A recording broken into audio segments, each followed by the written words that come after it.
السلام علیکم ناظرین، آپ کے اپنے یوٹیوب چینل میں خوش آمدید۔ جیسا کہ آپ لوگوں کے علم میں ہوگا کہ جادو سے انکار نہیں کیا جا سکتا، کیونکہ اس کی گواہی خود ہمارے اپنے قرآن پاک میں موجود ہے، اور یہ بات بھی وجہ ہے کہ جادو سے ہمارے دین اسلام میں سختی سے منع کیا گیا ہے۔ اور شاید آپ لوگوں کے علم میں یہ بات موجود نہ ہو کہ جادو ایک قسم کا نہیں ہوتا بلکہ بہت قسم کے ہیں، اور کچھ جادو تو اتنے خطرناک ہیں کہ ان کی حقیقت جاننے کے بارے میں ہی رونگٹے کھڑے ہو جاتے ہیں۔ میں ایک چھوٹی سی کوشش کرتا ہوں کہ کسی طرح آپ کو بتا سکوں کہ کون کون سے بڑے جادو دنیا میں موجود ہیں۔ بس ہمیشہ کی طرح ایک چھوٹی سی ریکویسٹ ہے آپ سے، میرے اس چھوٹے سے یوٹیوب چینل کے لیے، کہ اگر ویڈیو آپ کو پسند آئے تو پلیز اس کو شیئر بھی کریں اور لائک بھی کریں، اور سبسکرائب تو یقیناً آپ نے کر لیا۔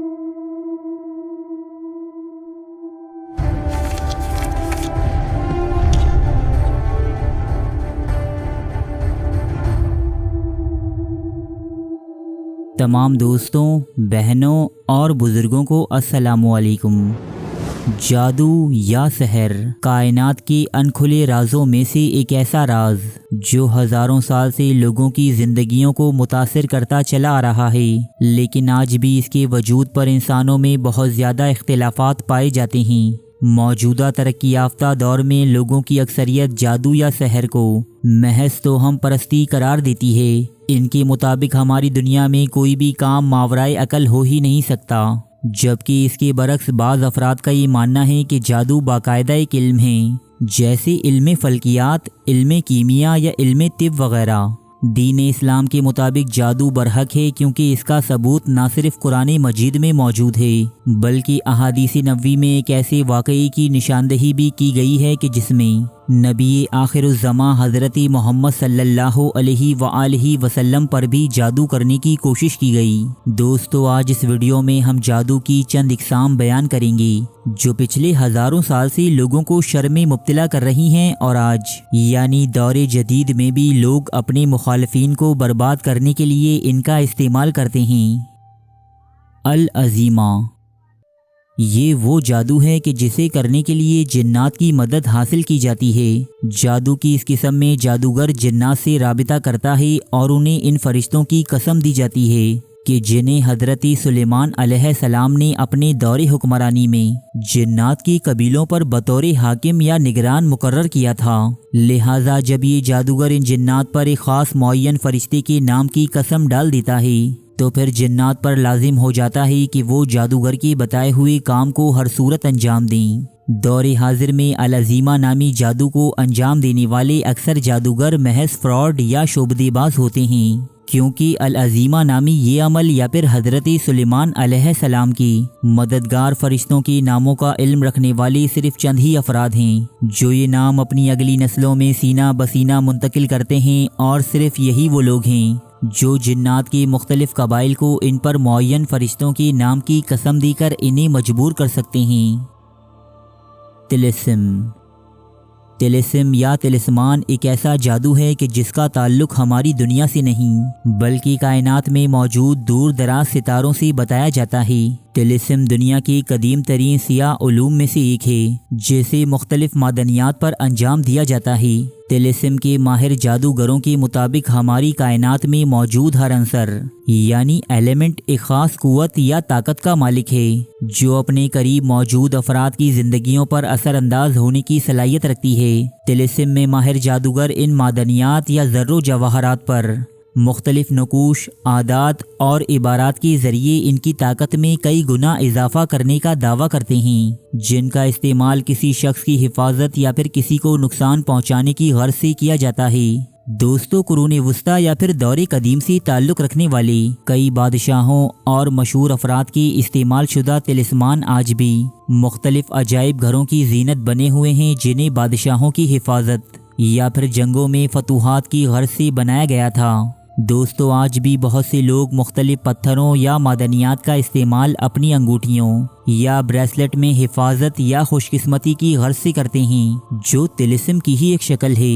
دین اسلام میں کسی پتھر کی انگوٹھی یا دھات کا یہ سوچ کر پہننا کہ یہ ہماری حفاظت کرے گا یا ہماری زندگی میں خوشحالی لائے گا، سوائے شرک کے کچھ نہیں۔ الآفاق، دوستو الافاق نامی یہ جادو علم العادات کے نام سے بھی پہچانا جاتا ہے۔ مذکورہ علم میں مختلف عادات کو ایک خاص ترتیب اور مخصوص شکلوں میں تحریر کیا جاتا ہے، جس سے الافاق میں ماہر افراد کے مطابق ان عادات کی تاثیر اس قدر بڑھ جاتی ہے کہ یہ لوگوں کے لیے خوش قسمتی، خوشحالی اور کامیابی کا حصول آسان بنا دیتے ہیں۔ الافاق کے ماننے والے افراد کے نزدیک اس علم میں طاقتور عادات کے ذریعے مختلف سیاروں اور ستاروں کی مدد حاصل کی جاتی ہے، تاہم الافاق یا علم العادات کا شمار باقاعدہ جادو میں نہیں کیا جاتا، کیونکہ صاحب علم افراد کے نزدیک یہ عمل محض تکوں اور ٹوٹکوں کے سوا کچھ نہیں۔ التنجیم۔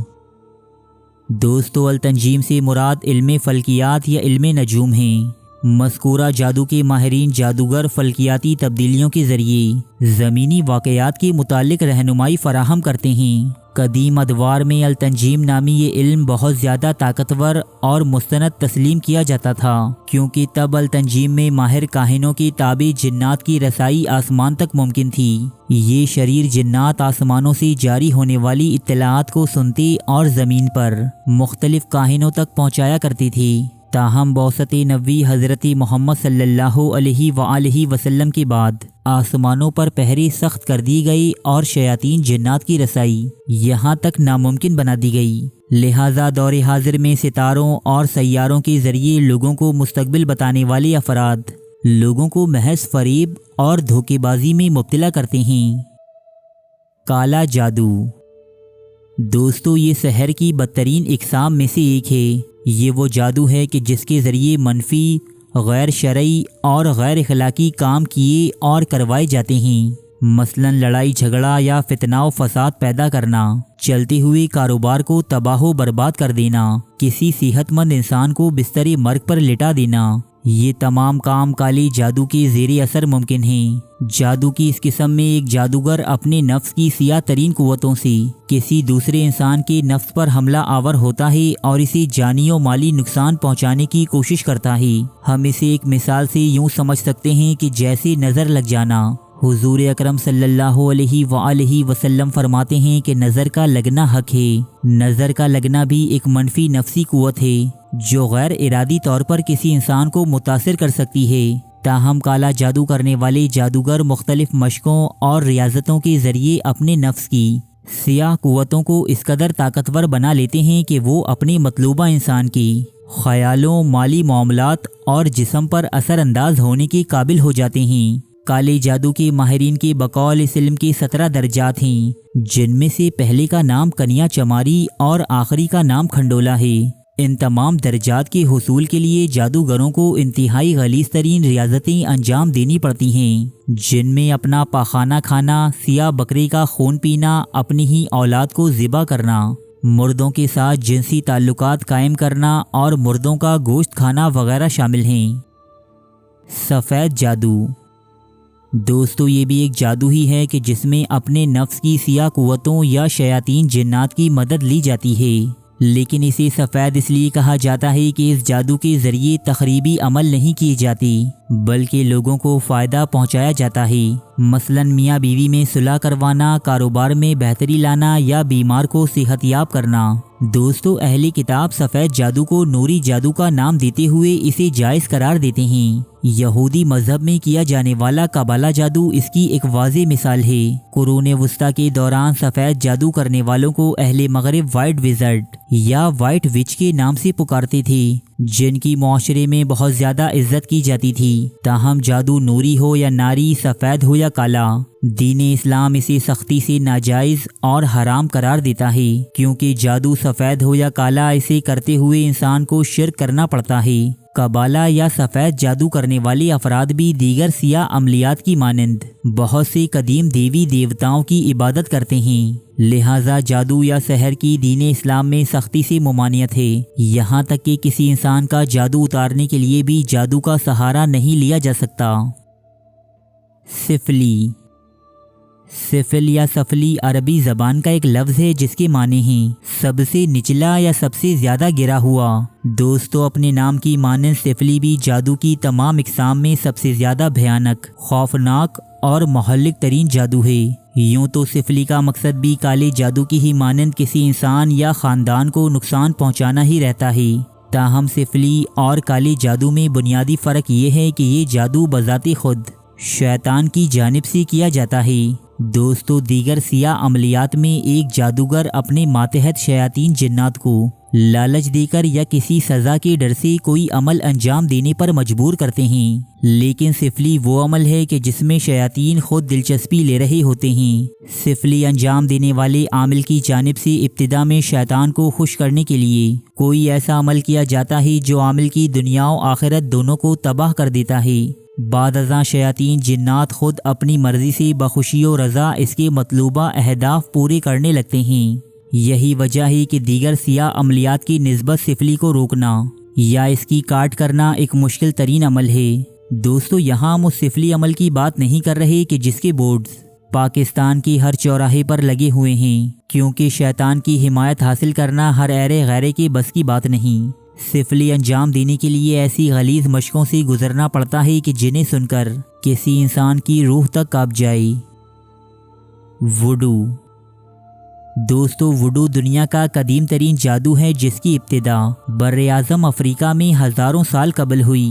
وڈو میں ماہر افراد اسے اچھے اور برے دونوں مقاصد کے لیے استعمال کرتے ہیں۔ وڈو میں کسی انسان سے مشابہ ایک پتلا بنایا جاتا ہے جس میں اس کے بال، خون یا دیگر ملحقہ چیزیں چسپاں کی جاتی ہیں۔ بعد ازاں اس پتلے کے ذریعے مطلوبہ انسان کو تکالیف پہنچائی جاتی ہیں یا اسے بیمار کیا جاتا ہے۔ دور حاضر میں وڈو صرف افریقہ تک محدود نہیں بلکہ اس کا استعمال دنیا کے مختلف خطوں میں مختلف مقاصد کے لیے کیا جاتا ہے۔ وڈو انڈیا اور پاکستان میں لال جادو کے نام سے بھی معروف ہے۔ اینوخین میجک۔ دوستو، آپ میں سے بہت سے لوگ ایسے ہوں گے کہ جنہوں نے اس جادو کا نام ہی پہلی مرتبہ سنا ہو، کیونکہ یہ جادو ایشیا یا افریقہ کی نسبت مغربی اقوام میں زیادہ مقبول ہے۔ دوستو، اینوخ اللہ کے نبی حضرت ادریس علیہ السلام کو کہا جاتا ہے۔ دی بک آف اینوخ وہ صحیفہ ہے جو حضرت ادریس علیہ السلام پر نازل ہوا۔ دوستو، اس صحیفے میں دیگر تمام آسمانی کتابوں سے بالکل الگ اور منفرد باتیں درج ہیں۔ قرون وسطیٰ میں گزرے دو انتہائی مشہور ترین جادوگر جان ڈی اور ایڈورڈ کیلے یہ دعویٰ کرتے ہیں کہ اس جادو کا تعلق حضرت ادریس علیہ السلام کے دور سے ہے، جسے انسانوں سے قبل زمین پر موجود پراسرار مخلوقات نے تخلیق کیا تھا۔ یہودی اور مسیحی اقوام میں یہ جادو آج بھی مقبول عام ہیں۔ حضور اکرم صلی اللہ علیہ وآلہ وسلم کی ایک حدیث کا مفہوم ہے، جادو سے ڈرو کہ یہ بڑی ہلاکت خیز چیز ہے۔ رب کائنات ہمیں اور ہمارے ارد گرد موجود تمام لوگوں کو جادو، سحر اور نظر بد سے محفوظ فرمائے۔ آمین۔